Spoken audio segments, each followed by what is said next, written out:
Hello hi అండి, welcome back our channel. నేను మీ శ్రీసారి. ఈరోజు రెసిపీ వచ్చేసి మెంతికూర పప్పు అండి. మెంతికూర వల్ల హెయిర్ గ్రోతింగ్ అనేది చాలా ఉంటుందండి. మెంతికూర పప్పు రైస్లో కానీ, చపాతీలో కానీ, పరోటాలు, జొన్న రొట్టెలో కూడా చాలా అంటే చాలా టేస్టీగా ఉంటుంది. ఈ రెసిపీని చూసే ముందు నా ఛానల్ని సబ్స్క్రైబ్ చేసుకోకుండా సబ్స్క్రైబ్ చేసుకోండి. ఈ వీడియోకి ఒక లైక్ ఇచ్చుకోండి. ఇక లేట్ చేయకుండా వీడియోలోకి వెళ్ళిపోదాం. ఫస్ట్ కుక్కర్ తీసుకున్నాను. దాంట్లో అరగంట సేపు నానబెట్టినటువంటి కందిపప్పు వేసుకున్నాను. దాంట్లోనే నీట్గా కడుక్కొని కట్ చేసుకున్నటువంటి మెంతాకు కూడా వేసుకోవాలండి. దీంట్లో అర స్పూన్ పసుపు కూడా వేసుకోవాలి. నెక్స్ట్ దీంట్లో 1 గ్లాసున్నర వాటర్ అనేది పెద్ద గ్లాస్ తోటి పోసుకున్నానండి నేను. నెక్స్ట్ దీనికి మూత పెట్టుకొని స్టవ్ ఆన్ చేసుకొని 2 విజిల్స్ వచ్చేంత వరకు మీడియం ఫ్లేమ్లోనే కుక్ చేసుకోవాలండి.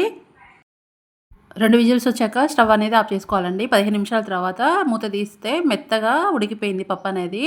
దీంట్లో ఒక అర స్పూను కారము, స్పూన్ సాల్ట్ వేసుకోవాలండి. మొత్తాన్ని కలుపుకొని పక్కన పెట్టుకోవాలండి. నెక్స్ట్ స్టవ్ ఆన్ చేసుకొని ఒక గిన్నె పెట్టుకొని దాంట్లో 3 స్పూన్స్ ఆయిల్ వేసుకొని కచ్చాపచ్చాగా దంచుకున్నట్టు వెల్లుల్లి, సన్నగా కట్ చేసిన పచ్చిమిర్చి, ఉల్లిగడ్డలు వేసుకోవాలి. అర స్పూన్ జీలకర్ర వేసుకోవాలండి. నీట్గా కడుక్కున్నటువంటి కరివేపాకు కూడా వేసుకొని ఇదంతటిని ఆయిల్లో ఫ్రై చేసుకోవాలి.